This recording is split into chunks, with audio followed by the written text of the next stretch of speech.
예, 반갑습니다. 7월 7일 강의 영상입니다. 여러분들은 어떻게 느끼셨는지 모르지만, 기존에 우리 9명 있었죠? 네, 그리고 이외에 다른 분들 작품이에요. 보면은 아실 거예요.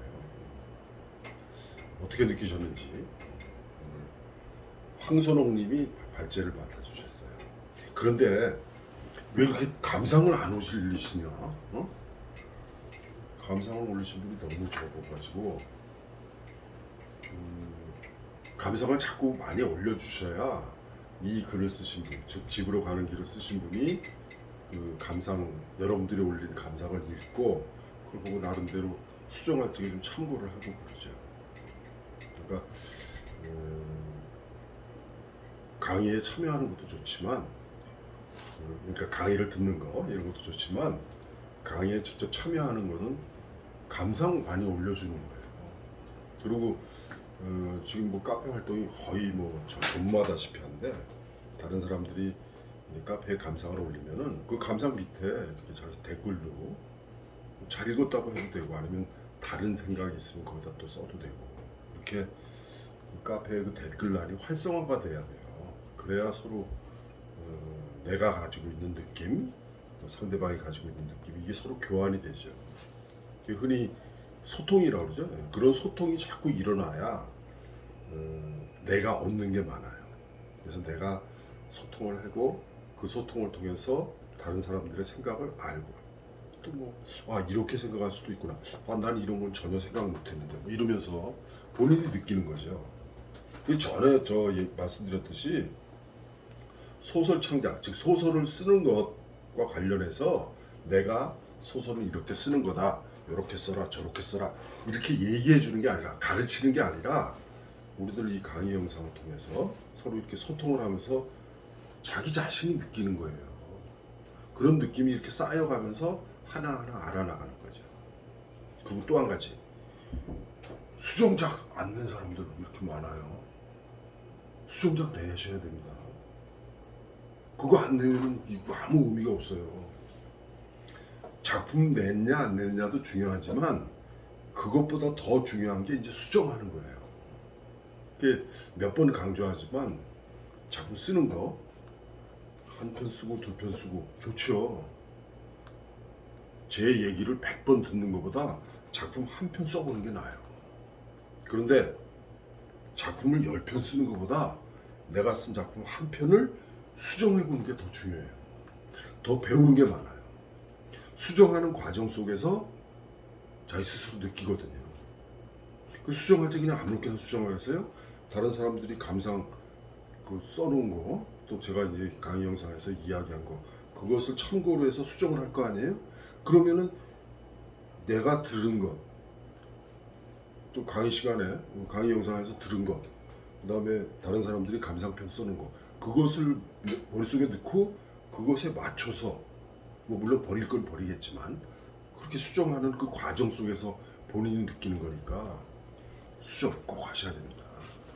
수정하는 게 없다, 수정작이 없다, 저 강의할 게 없어요. 그렇다고 해서 여러분들이 새로운 작품을 막 다 써내는 거 아니잖아, 그죠? 그리고 또 마지막으로 세 번째, 또 다른 작품 내야 됩니다. 이제 심화반 들어왔잖아요. 그래서 심화반에서는 오늘 하는 이 작품 집으로 가는 길, 그 다음 다음 주에 하는 거 갑태회전 요거 하고, 그 다음에 수정작 낸 거, 그거 해서 일목요연하게 한번 한 다음에 여러분들이 내신 두 번째 작품 가지고 할 거예요.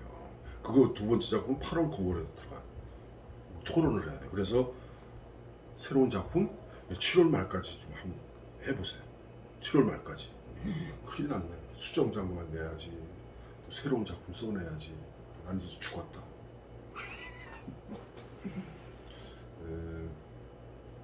소설 쓰기가 그렇게 쉬운 거라면은 아무나 다 할 수 있겠죠, 그죠?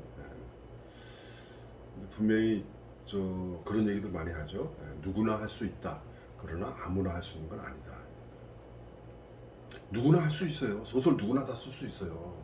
그런데 작가가 되고 나중에 소설을 편안하게 쓸 수 있는 사람은 아무나 하는 거 아니에요. 그런 과정을 거치면서 하는 거죠. 굉장히 반가운 게 작년에 수강생 중에 한정민이라고 있었어요. 거기 또 데뷔해가지고 응모해가지고서는 상도 받고, 그리고 이번 7월, 그러니까 한국소설가협회에서 내는 한국소설이라고 하는 그 기관지가 있는데, 그 한국소설이라는 기관지에 작년에 저한테 우리 같이 공부하면서 냈던 작품을 다 수정해가지고 또 다듬어가지고 발표를 했어요. 밴쿠버 너울이라고 제가 저 카페에다가 게시해 놓겠습니다. 본문을 다 게시하기 힘들 거예요. 왜냐하면 저한테 낸 수정작하고 처음에 낸 초고하고 그다음 수정작하고 그다음에 이번에 그 한국소설이라고 하는 그 문예지에 실린 거하고 내용이 조금씩 달라요. 그러니까 그 한국 소설에 있는 걸 제가 다 입력해가지고 이렇게 올릴 수는 없고, 한번 그냥 저 사진 찍어서 보여드릴 테니까 보세요. 여러분도 그렇게 될 수 있어요. 여러분도 오늘 지금 2021년에 부처지빈 작가교실에서 이병헌 선생하고 같이 공부를 했는데, 내년 이맘때 여러분들 작품이 문예지에 실려 있을 수도 있죠. 그렇게 기대를 하세요. 다 그렇게 할 수 있어요. 그래서 가끔가다 그런 얘기 들어요. 내가 지금까지 이병렬이가 강의해가지고 소설 창작 가르쳐서 배출한 작가가 몇 명이나 되냐? 아까 안 세어봤어요. 근데 굉장히 많아요. 어떤 사람은 제 강의를 들었는데 저보다 더 많이 썼어요. 지금 더 많이, 저 작품도 많이 쓰고 작품집도 여러 권 내고. 여러분도 그렇게 될 수 있습니다. 저보다 소설도 많이 더 좋은 소설 써내야 청출어라고 나오잖아요. 저보다 나아져야죠. 그죠? 희망을 가지시고 다시 수정작 낸다. 그죠? 그 다음에 7월 말까지 새로운 작품 하나 또 쓴다. 그리고 매주 감상문 쓴다. 저 몇몇 사람 저한테 연락했어요. 도저히 강의 못 따라가겠다. 수정 못 하겠다. 그렇지. 절대 포기하지 마세요. 기다릴 테니까 수정작 만들어내세요. 자, 집으로 가는 길입니다. 네, 집으로 가는 길. 그 제목 가지고 여러 얘기가 나왔는데 그건 나중에 얘기하고, 제목을 먼저 써놨어요. 집으로 가는 길. 집으로 가는 길. 무슨 영화 제목 비슷하죠? 이런 영화 있었던 것 같은데. 자, 황선홍님이 발제를 해주셨는데, 황선홍님이 줄거리를 참 기가 막히게 정리를 잘 해주셨어요. 저 이거 감탄했습니다. 제가 이 집으로 가는 길이라는 이 작품을 여러 번 읽었는데, 그걸 읽고 또 이걸 들으니까 뭐 어쩜 이렇게 요약을 잘 해주시는지 감탄했습니다. 이렇게 정리 잘 하시는 것 같아요. 그죠? 줄거리는 각자 읽어보시도록 하시고, 황선홍 님이 이렇게 써놓으신 줄거리 읽어보시면은 제가 왜 잘 썼다고 그러는지 이해하실 거예요. 느끼실 겁니다. 등장인물은 여기 쭉 다 적혀 있는데, 혜연, 연희, 나는 수키죠. 중학교 때 같은 반이었고 기차를 타고 경주로 수학여행 다녀갔어요. 현재 50을 넘겼죠. 50 넘겼고 60 전이에요. 죽은 혜연의 남편 민규는 수키하고 국민학교 동창이에요. 요즘은 초등학교라고 하죠. 초등학교 동창. 그러니까 지금 이게 나를 중심으로 해서 수키라는 인물을 중심으로 해서 수키라는 인물을 중심으로 해서 혜연이가 있죠. 혜연이, 그 다음에 연희. 그럼 수키의 짝은 있어요. 수키의 짝은 이름은 안 나와요. 근데 혜연의 짝이 이 민규야. 그리고 연희의 짝은 이름 안 나와. 이름 안 나오는데 누구? 용규 아빠이죠. 용규 아빠. 그런데 이 다 이렇게 이 사람들끼리 다 이렇게 연결이 돼요. 즉 민규하고 수키는 초등학교 동창이에요. 초등학교 동창. 그리고 혜연이하고 민규하고 수키는 뭐 중학교 또 동창이에요. 중학교 동창. 그리고 이 용규 아빠는 혜연이하고 수키하고 연희하고 내장산에 놀러 갔을 적에 그때 만난 사람이에요. 용규 아빠가. 그러니까 이게 서로 다 연결이 되는 그런 관계예요. 그래서 여러분들은 어떻게 읽으셨는지 모르지만 이 수키라는 인물이 자기가 1인칭이 돼가지고 1인칭 주인공이 돼가지고 이 사람들을 다 이제 이야기를 하잖아요. 이야기를 하는 것을 통해서 흔히 얘기해서 50대 중년 여인, 50대 여인의 인간관계,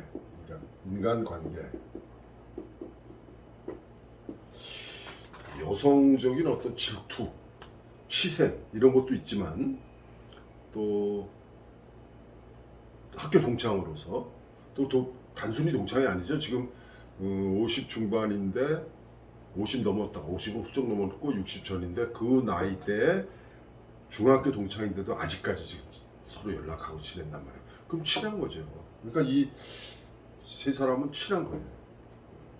그러니까 이 세 사람의 관계 속에서 우리가 알 수 있는 것은 흔히 그냥 평범한 일상 속에서 우리가 알 수 있는 여러 사람들 그런 거나 마찬가지예요. 그리고 뭐 초등학교, 중학교, 고등학교, 대학교 동창들은 다 있겠지만 그렇게 동창으로서 지금까지 살아오면서 서로 이렇게 부대끼고 서로 뭐 싸우기도 했겠죠, 그죠? 여기 좀 싸운 거 자세히 안 나오질 않지만 그런 관계 속에서 지금까지 이제 나이 먹어서 벌써 이물 없이 이제 별 얘기를 다 하잖아요. 그런 것을 보여줌으로 해서 그냥 새 여인이 살아가는 모습 그거 그냥 보여주는 거예요, 독자들한테. 그래서 뭐 어쨌다고 아이고 그 어쨌다고 이러면 안 돼요. 그러니까 혜연이하고 수키하고 연희의 살아가는 모습을 수키의 눈을 통해서 수키의 눈을 통해서 그 다음에 수키의 말을 통해서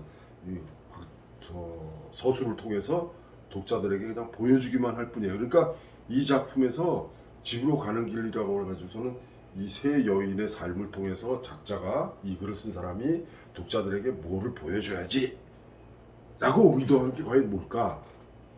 그 의도하지 마세요. 여러분도 소설 쓸 적에 나는 이 작품을 통해서 독자들한테 무슨 얘기를 해줘야지 그런 거 생각하지 마세요. 그냥 그냥 영감이 딱 떠올라서 이건 뭔가 얘기가 되겠다. 그걸 그냥 얘기하세요. 독자들한테 그냥 보여주기만 하면 돼요. 그러면 이 작품을 읽고 느끼는 지금 우리 지금 12명이잖아요. 12명이 다 느낌이 다 다르죠. 12개의 느낌이 나와야 정상이에요. 근데 이 작품의 주제는 뭐다? 그걸 얘기하기가 힘들죠. 왜? 다 다르니까. 느낌이 다 다르니까. 이게 어쨌거나 이 작품 읽어보면은 혜연이하고 수키하고 연희하고 각각 다 다르죠. 개성이 있어요. 그 개성이 드러나 있으면서 그것을 수키의 눈을 통해서 우리들에게 보여주는 거예요.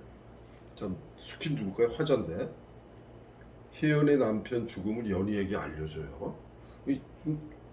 또 수키는 나는 어디로부터 연락을 받았겠죠. 받고 깜짝 놀래가지고 혜연이 남편 죽었다는 것을 연희한테 알려줘요. 연희의 단양집으로 기차 타고 다녀온 적도 있고 7년 전에서 기차에서 전화번호 물어본 남자도 있었어요.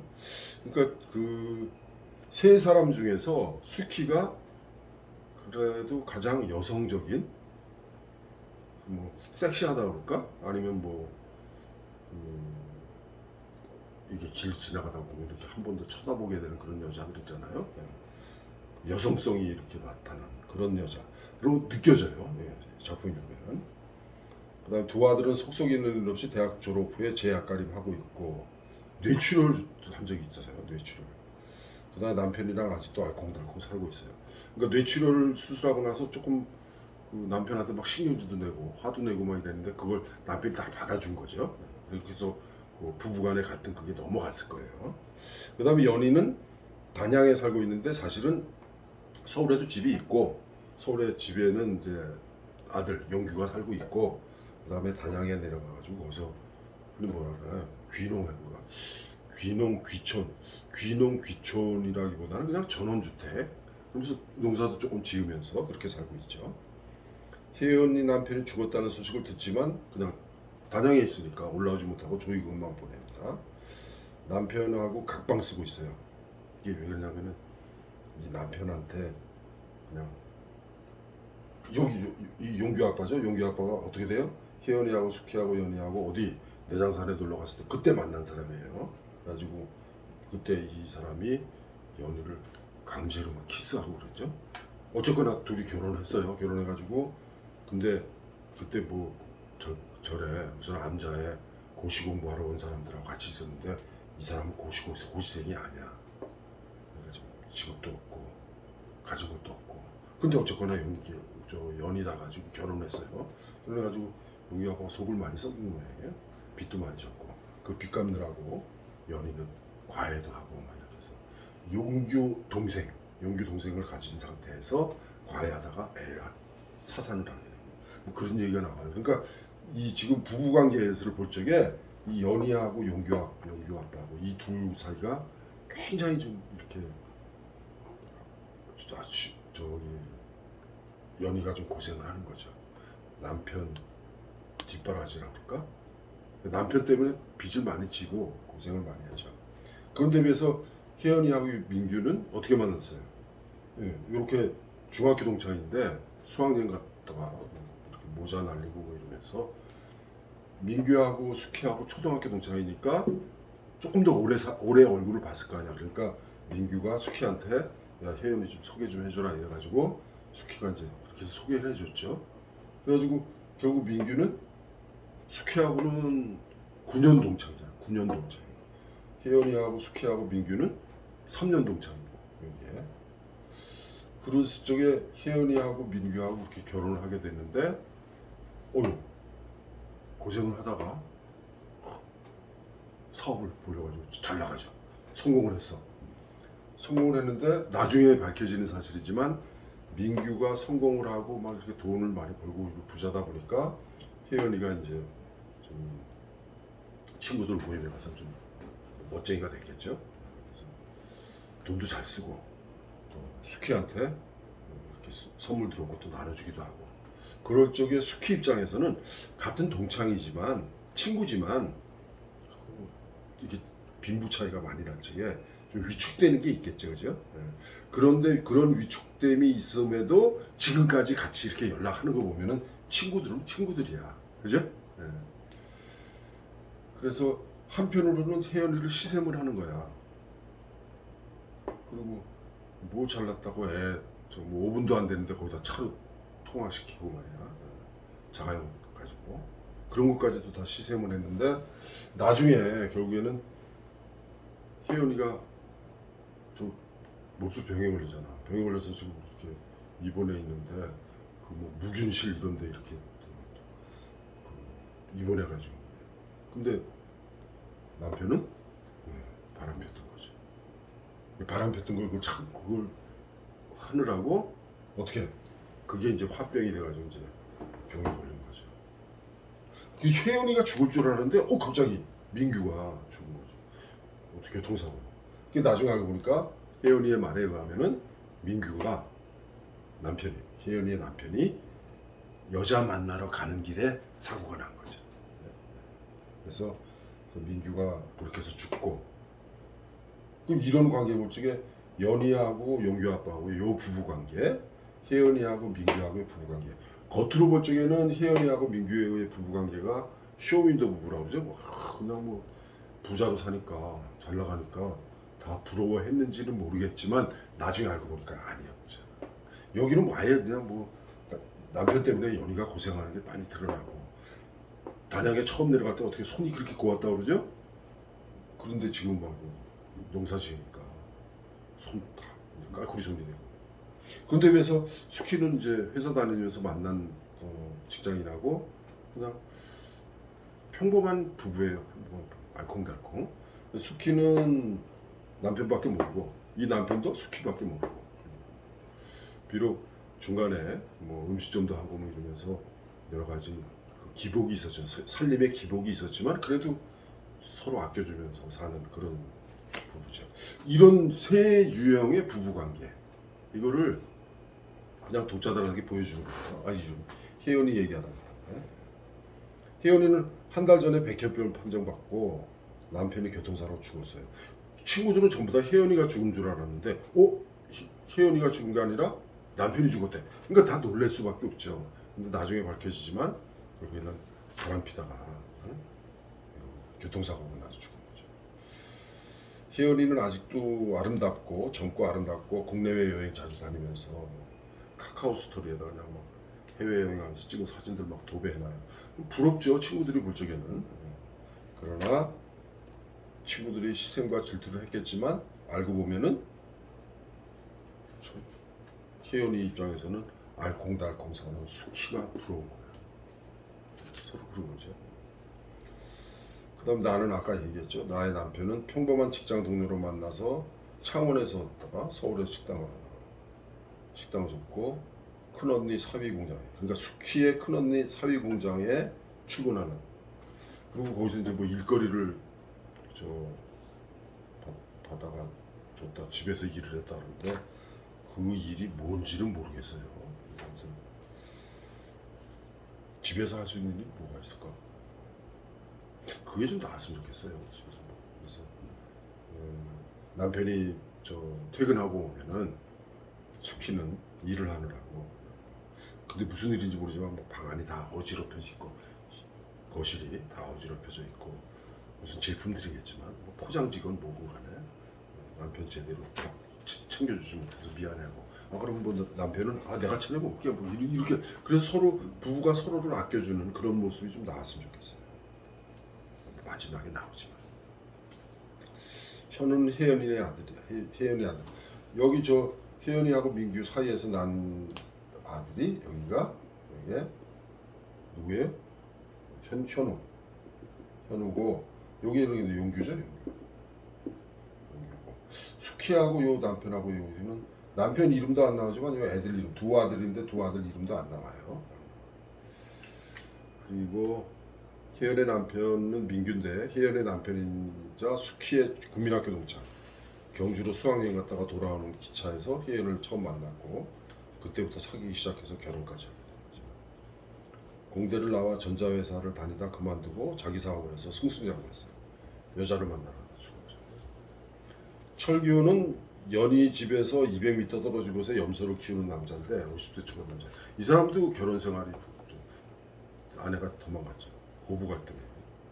그리고 생긴 것도 그렇고 차림도 그렇고 완전히 막노동급, 그죠? 배운 것도 별로 없고. 그리고 여기서 철규는 어떤 의미인가? 연희의 보살핌이죠. 연희가 그렇게 품이 넓은 거야. 이 사람도 도와주고 저 사람도 도와주고. 그래서 이 철규라는 사람은 저희 집에 요즘 지금부터 더 한 100년 전 같으면 어떻게 해요? 행랑살이 하는 남자죠.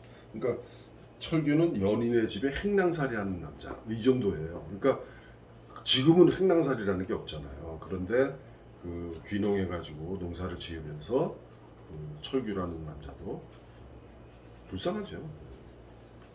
돌봐주고 있는 거죠. 영주 아빠는 연희 남편인데 지방에서 일하고 한 달에 2번 정도 옵니다. 구성을 보면은 현재와 과거 예상 이렇게 갖고 왔다 갔다 하죠. 그 다음에 표현은 현재와 과거 회상 장면이 헷갈리지 않게 장면을 나눠서 잘 표현하세요. 그러니까 이게 뭐냐 하면은 현재와 과거 회상 장면이 나오면서 어떻게 되냐면은 독자들이 딱 구분할 수 있어요. 구분할 수 있는 게 뭐냐면은 행가리를 통해서 장면이 전환되죠. 장면이 전환되니까 결국에는 뭐냐면은 독자들이 편하게 여기서부터 여기까지는 뭐 현재, 여기서부터 그 다음부터는 과거 회상 다음에 여기서부터 다시 현재로 왔구나.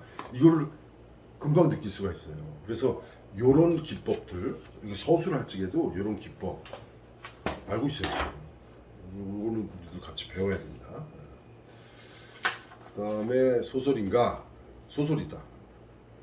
나하고 연희하고 혜연이하고 중학교 동창으로 서로 살아가는 모습을 보면서 느끼는 것을 이야기합니다. 여기서 저 혜연이하고 숙희하고 연희하고 요 인간관계 어떻게 만나게 되었는가, 인연이죠, 인연. 그 인연을 이제 알고 있으면은 이 작품에서 이 세 유형의 부부관계를 쉽게 짐작할 수 있어요. 숙희하고 민규는 초등학교, 국민학교죠. 6년 동창이야. 그리고 혜연이하고 민규하고 숙희는 3년 또 중학교 동창이고. 그러면은 혜연이하고 숙희는 여자니까 지금 이 나이대 같으면은 남녀공학이라고 하더라도 남자 반, 여자 반 따로 있었을 거예요. 그러니까 남자하고 여자하고 합반이 아니라 남학생 반, 여학생 반. 그러니까 이건 여학생 반에 있었고 이건 남학생 반인데 뭐 수학여행 갔다 오는 길에 이렇게 뭐 여학생 반에 와가지고 장난도 치고 그랬을 거 아니에요? 그럴 적에 숙희는 민규가 누군지를 아니까. 왜? 국민학교 동창이니까. 근데 혜연은 민규를 모르죠. 그냥 같은 학교 동창이라는 것만 하지 남학생 반이니까 모르잖아. 그럴 때 중간에 다리를 놔준 게 숙희예요. 민규하고 국민학교 동창이니까. 그런 관계. 그 다음에 용규 아빠라는 이 사람은 내장산 가서 만났는데 성인이 돼가지고 저 내장산 놀러 갔다가 용규 아빠를 만난 거죠. 그때 연희는 어땠어요? 연희는 혜연이하고 숙희는 그렇지 않았는데 연희는 미리 잠을 자고 예쁘게 하고 그러다가 용규 아빠가 연희한테 이렇게 마음이 있었던 거를 아마 그때 당시에 두 사람은 피곤했지만 잠을 잤으니까 좀 예쁘장했던 모양이죠. 네? 그런 걸 거예요. 그런 관계까지 이렇게 잘 서술이 되어 있어요. 그래서 그냥 단순히 이 세상의 부부가 세상 살아가는 모습만이 아니라 이 세상의 부부가 서로가 서로에게 그리고 친구이자 동창이지만 서로가 서로를 어떻게 생각하는가를 아는 거죠. 보다 나은 소설이 어떻게 수정하면 좋을까?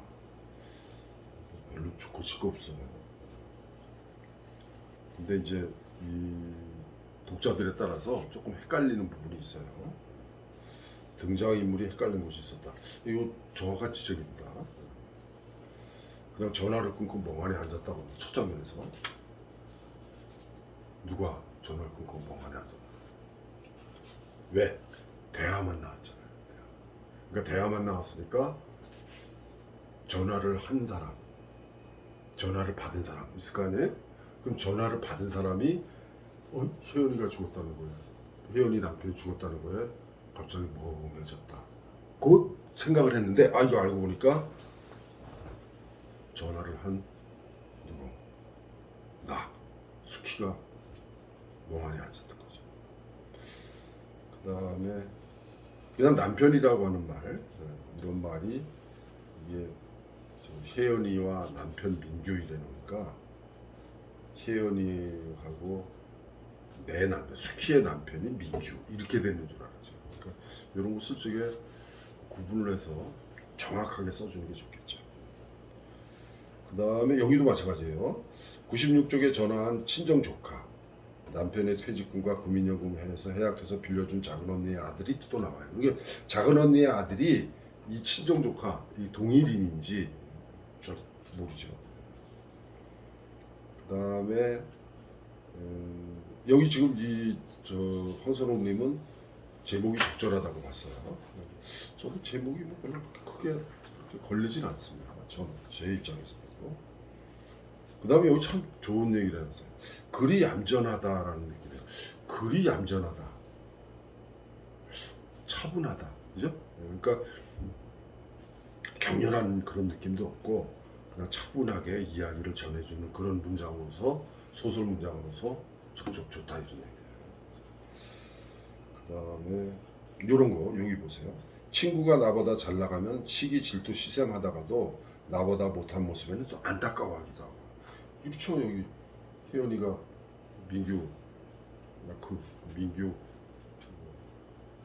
슬퍼할 거 하나도 없다.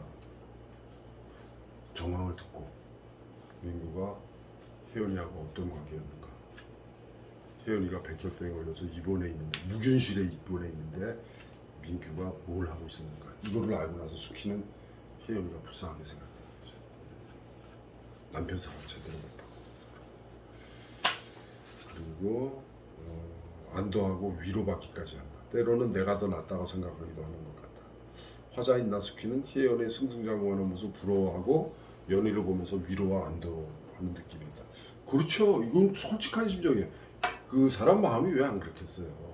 나보다 잘된 친구들을 보면 부럽죠. 질투가 나죠.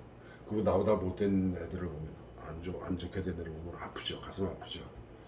그러면서도 나보다 잘 못 사는 애들 보면 안도하게 되고 위로를 받게 되죠. 아유, 그래도 나는 좀 쟤보단 낫다 이런 생각을 하고, 나는 왜 저렇게 못 될까 이렇게 또 치샘 질투하기도 하고. 사람의 본성이죠. 어쩔 수 없죠. 그런 게 잘 보여요. 그래서 저는 이 관계가 좋다는 거예요. 이 작품 잘된 작품입니다. 왜? 그 세상의 부부관계, 거기에서 느끼는 수키의 심리가 그대로 전달이 되니까 맞아, 이럴 수 있어. 이렇게 질투하고 이렇게 그러면서 또 한편으로 또 이렇게 동정하고 안타까워하고, 그렇죠. 사람 마음이 그렇습니다. 혜연이 잘 나갈 때는 부러워하다가 혜연이 백혈병에 걸리고 남편이 죽었다는 말은 걱정도 하다가, 혜연이 남편이 여자가 있다는 소리는 돈도 없고 여자도 없는 내 남편이 더 낫다. 그 내 남편은 나만 예쁘다고 하여 여자 문제로 속도 썩이지 않잖아요. 그죠? 그 다음에 이제 저한테 질문했는데, 카톡 내용을 큰 따옴표로 이렇게 해도 되느냐? 괜찮습니다. 어떤 때는 카톡 내용의 경우에 행을 달리해요. 그러니까 위에 한 행 비우고 아래 한 행 비우고 카톡 내용만 따로 독립시켜 가지고 이렇게 처리하는 경우도 있어요. 그때는 따옴표 없어도 되겠죠. 위에 한 행 비우고 아래 한 행 비웠으니까. 그런데 여기서 큰 따옴표로 사용했는데 다르게 표시해야 하지 않을까요? 꼭 다르게 표시해야 된다? 그런 건 없어요. 다만 행가리를 해서 작은 따옴표를 하건 큰 따옴표를 하건 표시를 해주는 게 좋죠. 만약에 따옴표를 큰 따옴표, 작은 따옴표 없이 하려면은 위에 한 행, 아래 한 행 비워주는 게 좋습니다. 카톡 내용. 그리고 누가 나한테 얘기한 거, 그걸 곧바로 그대로 전화하는 거, 전해주는 거, 아니면 편지 내용, 아니면 어떤 메시지 내용, 문자 내용, 아니면 뭐 어떤 메모지에 써 있는 내용, 이런 거 이렇게 보여줄 적에 아래 위로 한 행씩 비우고 보여주는 게 좋습니다. 기차 여행에서 누군가를 만난다는 것은 낭만적이지만 중학교 수학여행을 기차로 가는 점엔 자꾸만 갸우뚱거리게 됩니다. 아이들 통제부터 어려울 것 같아요. 아니요, 수학여행 갈 적에 제가 고등학교 교사를 해봐서 하는데, 수학여행 갈 적에 멀리 가잖아요. 저는 이제 주로 경주로 가는데, 저는 매년 경주로 갔어요. 기차 여행합니다. 서울에 서부역으로 서울역 서부역으로 정다치포하라고 그래요. 그래서 거기서 기차로 갑니다. 기차로 가서 경주역에 딱 내리면 거기에 관광버스가 쫙 있어요. 그래서 그 버스 타고 그 반별로 배치해가지고 2박 3일, 3박 4일 경주 일대를 여행을 하죠. 그러고서 올 적에는 경주역에 딱 내려가지고 또 다시 기차 타고 서울 서부역에 내린 다음에 거기서 해산하죠. 이런 통제요? 할 수 있어요. 그리고 수학여행 갈 적에 이미 배차표를 다 정해요. 그래가지고 한 반이, 제가 고등학교 교사할 적에는 한 반이 제가 할 적에 65명이었어요. 64명, 65명. 그러면은 버스 하나에 다 못 타잖아요.